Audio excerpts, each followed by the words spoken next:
Welcome everybody. We're here live from New York at the NRF2025. I'm here with Mike Wooten, my colleague.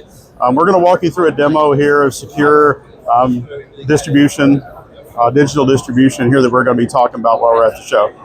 So really, there's a lot of shop floor outcomes that we want to talk through here, and we want to talk about optimized digital distribution and how we can actually get visibility, security, and do dynamic segmentation. We want to be able to improve productivity, keep the lights on, or keep the centers up and active, as well as uninterrupted and true uninterrupted operation, as well as theft prevention or reducing shrink across the distribution center. So when we first look at this first layer here, we can start looking at things that we would connect and assets that we would connect on the shop floor. And that's including assets that are stationary and assets that are in motion. And as we go more and more into the digital revolution of Industry 4 and beyond, more and more assets are going to be connected that are mobile and even truly lights out. So zero loss connectivity is absolutely a real thing. And we'll talk about wireless technologies that will allow us to do zero loss technology to prevent drops and those type of things. We'll also talk about external connectivity in our broadband wireless. So we talk about yard management, those type things. And then a lot of these other I would say augmented reality and AI type functionality we're going to be discussing as well. So your roll is forward, Mike. You want to take it, talk through some of these platforms? Sure, yeah. So as part of this strategy, part of laying the foundation is about bringing in switches that can perform all the necessary tasks for these types of environments. And part of that is bringing the industrial portfolio into play here, which includes our IE3000 series switches. We have on display here a couple of models, including the 3400 that can do high density PoE, it can do app hosting, it can do expansion modules that attach onto the base unit. And the idea with this is how do we extend that corporate network out to these environments? How do we implement these ruggedized switches that are fanless, that are ruggedized, into environments that might not be climate controlled? So think about distribution centers, warehouses, some of these areas that might be dusty and humid and hot. This is a perfect fit for the industrial Ethernet switches. So we have different form factors with these switches available, DIN rail mount and also rack mount with the IE9000 portfolio.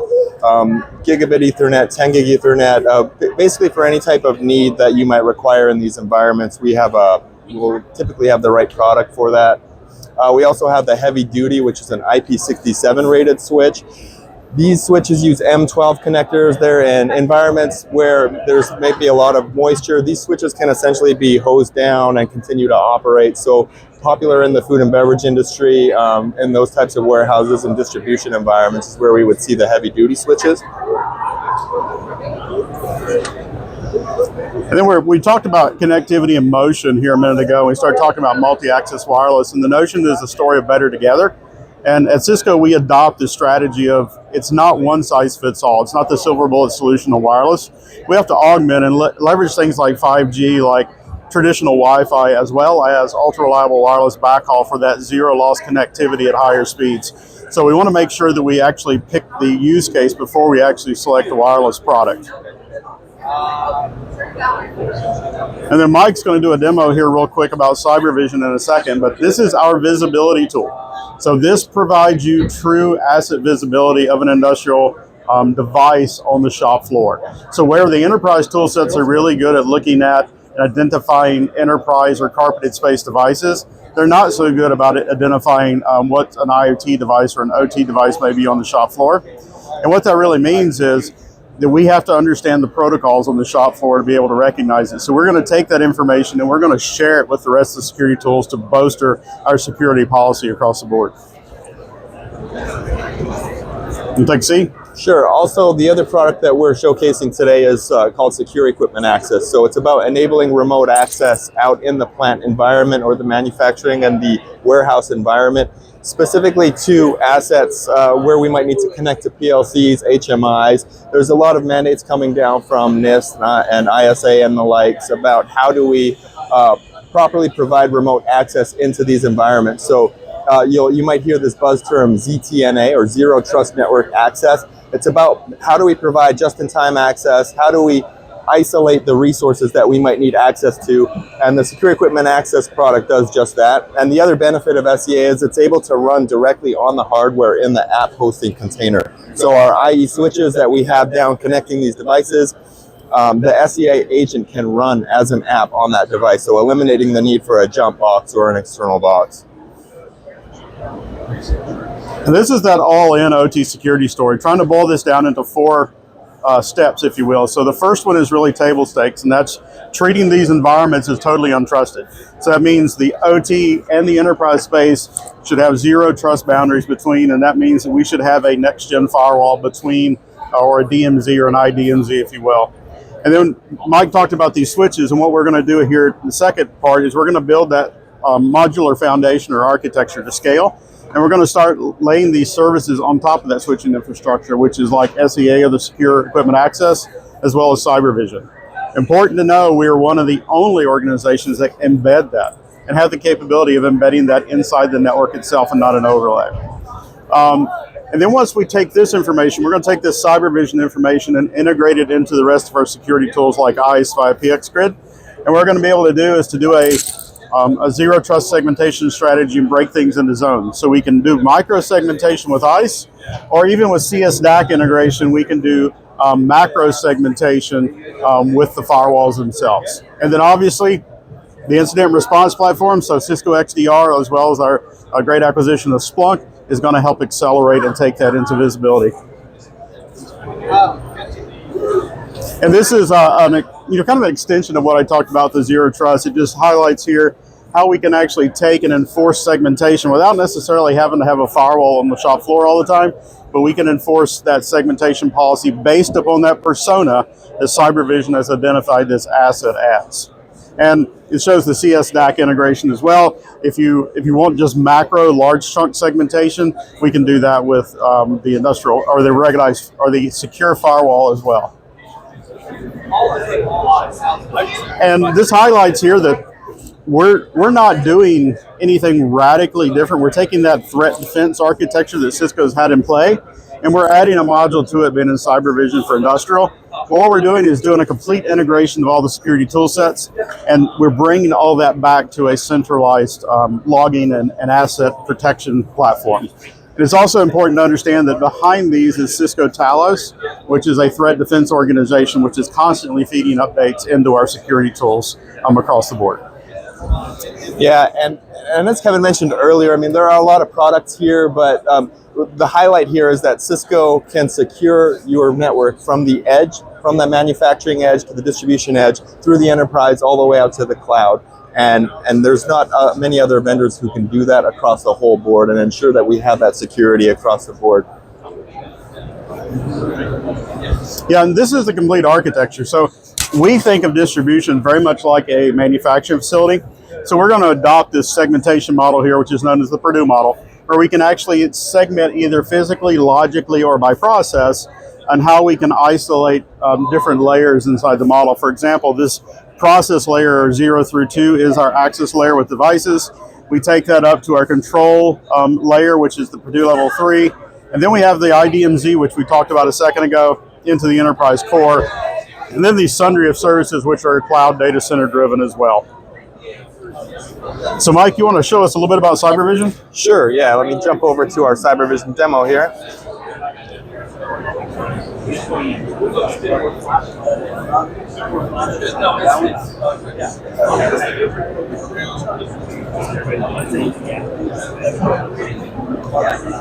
So this will just give you a good visibility of what the cockpit looks like inside of CyberVision and what you will see when you start populating data. So we're getting logged in here real quick.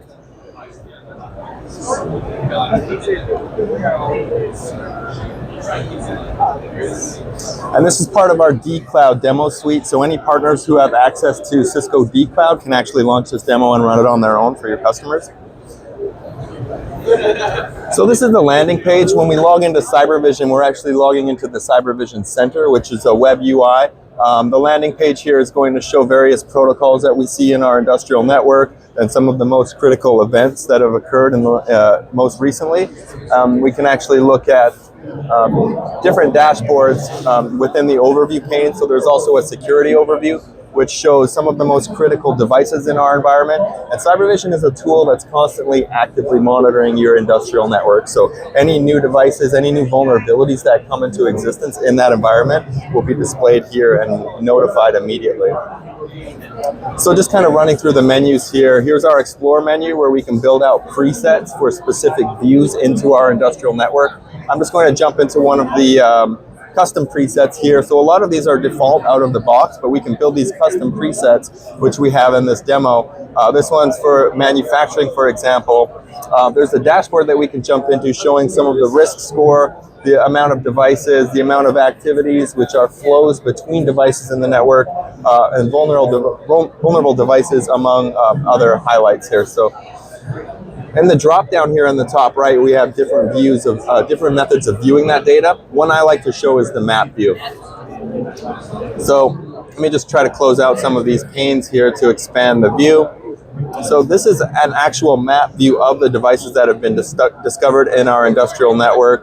You see there's been some grouping actually applied to these devices for various lines or cells within that environment. So we have drilling machine, packing machine. We have devices from the enterprise network that are seen within CyberVision. CyberVision acts on industrial data or OT specific data. So any specific industrial protocols we see in that environment we'll be able to investigate and look at specific information. We can click on a device and a pane will open up on the right and show us details on that device. We can see that there's a number of activity tags that get automatically applied to those devices, so we can see what's going on with that specific device. We can also click on a flow of information between devices, and you'll see that these are color coded here, indicating, so red might indicate a critical control systems communication. So this is an example of communication flow between two devices.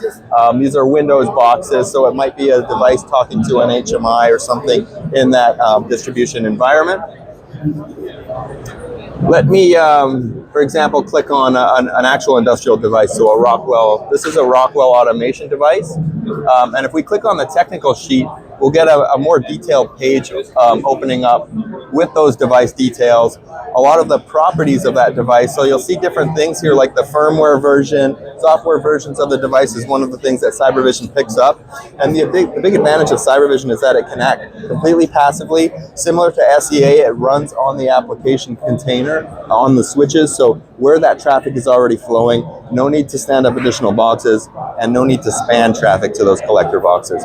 So we're picking up all this information from CyberVision, like the firmware version, software version, device name, and things like that. And this is an example of information that actually we can share into an external platform like Identity Services Engine and use that data within ICE to actually push policy back into the network.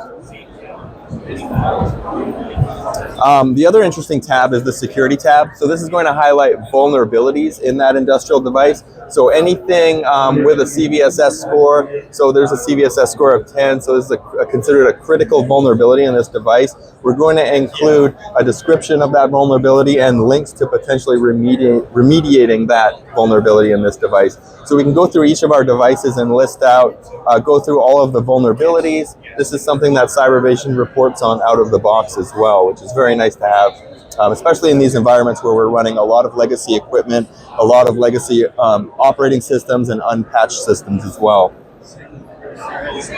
Anything you'd like to add there, Kevin? No, I think that's a good coverage. So what I would encourage you to do is please reach out to us in the industrial team if you have a distribution center.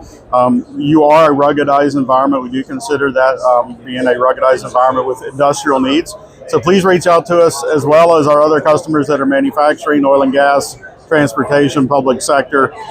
Those are all in play as well. So thanks for taking the time to listen to the video here from NRF 2025. Have a good day. Thanks.